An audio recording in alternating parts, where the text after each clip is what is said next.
Okay, what we're going to be doing now is we are going to turn the key on and make sure that the gauges go up to see if that battery's holding a good charge. You should see, actually you see it right there, the fuel gauge go up. Kind of got to do a basic diagnostics real quick. We're going to honk the horn, see if we got a sound. Okay, so we got horns. Let's hit the blinkers. See if we got blinkers. No blinkers on either side. So that's something to address. We do have a tail light on, actually. Our brake light looks like. And so we don't have any brake lights. So the brake light is stuck on, so that's a brake switch. It's gonna be up in either this handlebar or this one over there. So we'll take this front cowl off and see what's going on with the blinkers and the tail light, because we do not have blinkers whatsoever, and we should have them blinking right now, and they're not. So we've got something going on with that. Next, we're gonna take the front cover off, and we're gonna be removing this screw here, and there'll be two on the very front, on the very bottom, underneath the thing here that you can kind of see here and here. That holds this front cowl on. We'll take this off so we can get access to the headlights to see if something simply came unplugged and get a visual on those. Okay, we have the cover off. There's all of our wiring in there. What we're gonna be doing is just looking for any kind of loose connections on the bulbs. Something's gotta be stopping this from working here. So what we're gonna do is contact, there's the blinkers. All those contacts look in. Sometimes these wires here, they kind of pull out. So we're gonna be looking for that. Oh, right there it is. Right there's our problem. The ground wire off of the main headlight plug has come out of the plug. So that should be an easy fix. We'll pop that out and solder it in.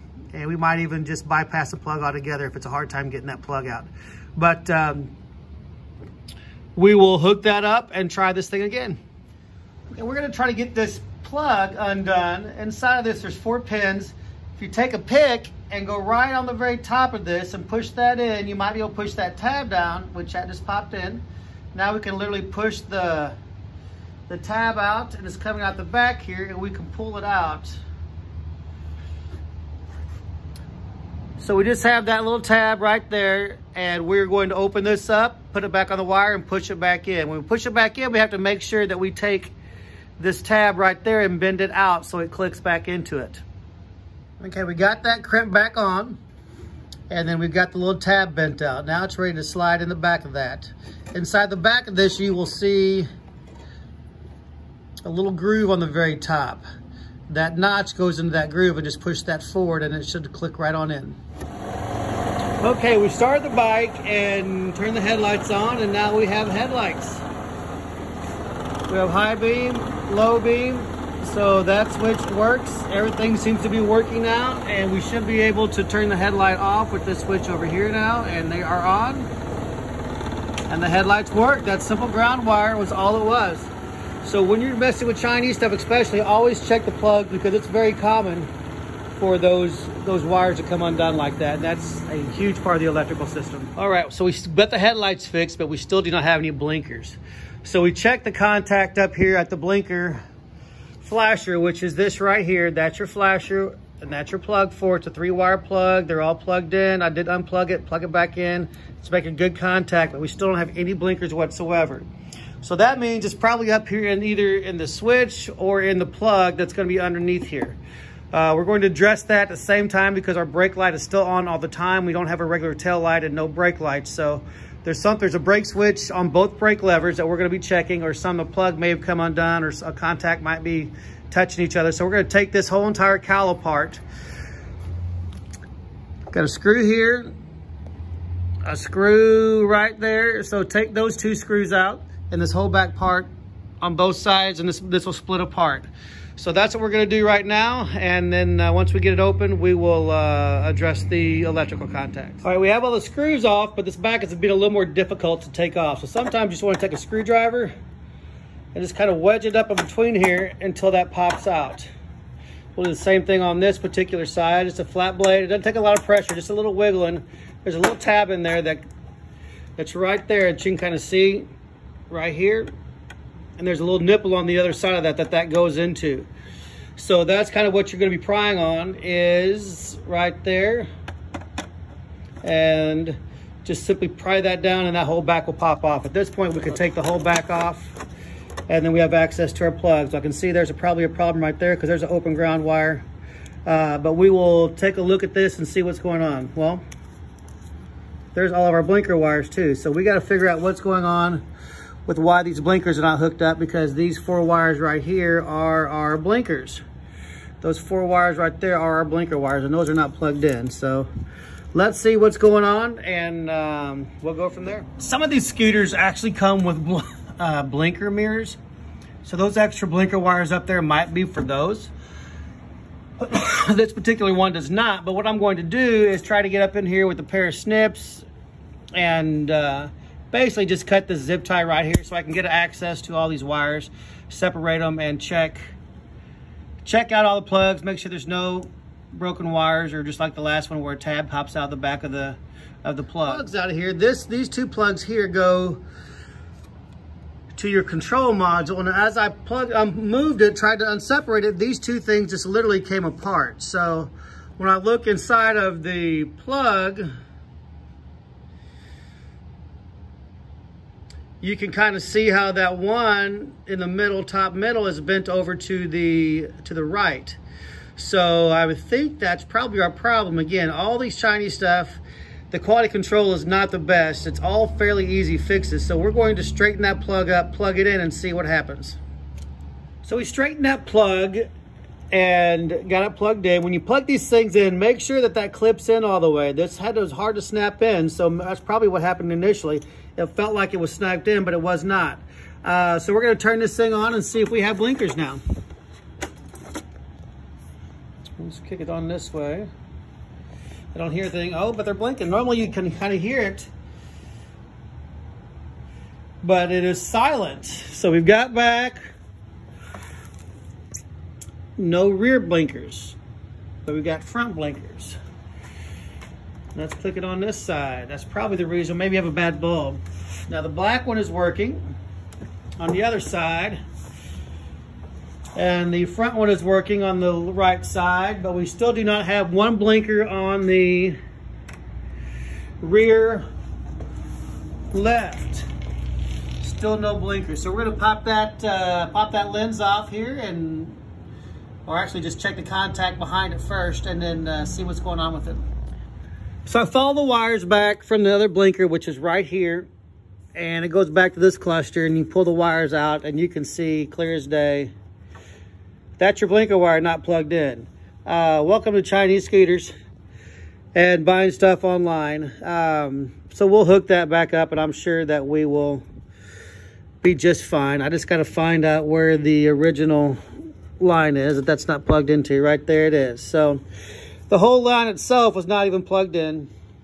So we'll plug that in, orange to orange, green to green, and I bet we have a blinker.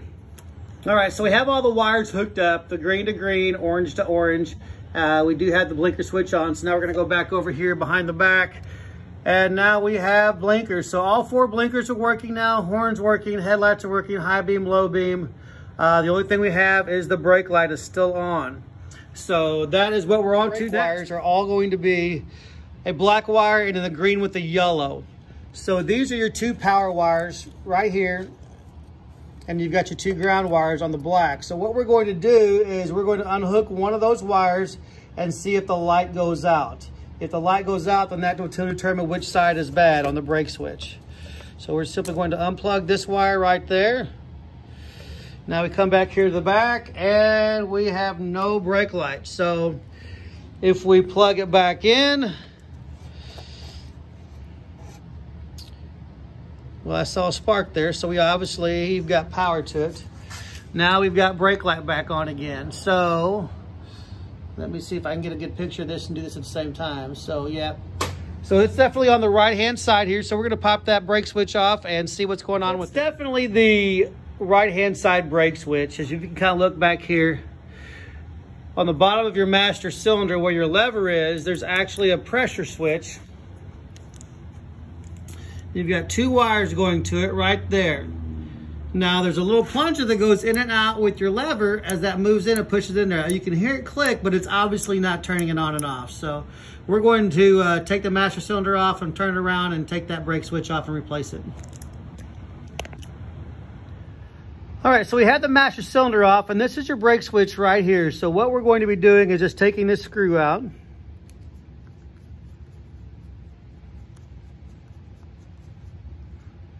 And the whole thing will pop off. This is the plunger I was telling you about. It simply just clicks in. You can hear it clicking, but it is not turning it on and off. So we're going to replace this switch, hook it back up, and see what's going on. We're simply going to be unplugging these two wires. They just slide right off. I'll throw this out of the way and grab a new switch and put it back on. Okay, we got the new brake switch hooked up and the key is on. The brake light is on. So I'm going to grab this here switch, push my finger on it, and see if that goes off. So it does. So that was our problem. We had a bad brake switch. So I'm gonna hook this back up, put it together, and now we've got brake lights. Okay, found another problem with the brake lights. What it was the switch on the left, the plunger wasn't going down far enough and the switch was not activating. So you can see that plunger kind of go in. When you hear it click, it doesn't go up. But basically what I did is I took a file, and you can see where it's all nice and enough, filed a little notch out of that to let that lever depress back further. And now it's the plunger's depressing and the light is actually working. So the brake lights are 100% functional now. We're going to put it all back together. And I believe that's everything on this scooter. Alrighty guys, we got these brake lights fixed. And I'm not going to lie to you, this is exactly why you should buy from a reputable dealer and not buy a bike online. I am the dealer for this particular brand, Icebear, but I didn't sell this trike. There's no one around me with 100 miles that sells these. So I know darn well this came online. That's probably why it only has 10 miles on it over 7 years. This stupid little unplugged stuff probably drove the customer crazy because they didn't know the knowledge to fix it. So it's literally sat in there. This is a waste of $1,500 to $2,000 for this trike that somebody bought online and didn't know what the heck they were doing. So my job is to fix it, which I do. And this is stuff that honestly any reputable dealer should go over before it even hits a showroom. So this is something when you see dealer prep, a lot of times this is what you see is the dealer uncrating it, putting it together, making sure everything is 100% functional. So when somebody walks the showroom, you can turn the key, hit the button and start it. That you don't get that online, guys. You get a bunch of boxes with scooter parts in it. Totally different. That's why buying from a dealer is more expensive than buying it online, because they do all that labor and have the knowledge to fix all these little idiosyncrasies with these things. Again, nothing really big. It's all just cheesy little unplugs. Know where to look for, know what to look for, and experience. And that's what you're paying the dealer for. Just my little 2 cents. It drives me crazy because my main competition is the internet, and I get customers all the time say, well, I can buy that bike online for $200 cheaper. And I say, well, then go ahead. You do the work. You put it together. You take care of the warranty, because you don't really get a warranty. You're not going to send that bike back to California or Florida, or wherever it came from, when you live in Missouri. It's not going to happen. I'm right here. This is what I do for a living. Let these people take care of it. It's $200 well spent. Okay, the bike starts up and runs great. It is all ready to go home. Everything works on it. Tail light, headlight, blinkers, all ready to rock. All we gotta do now is sit on it and drive it away.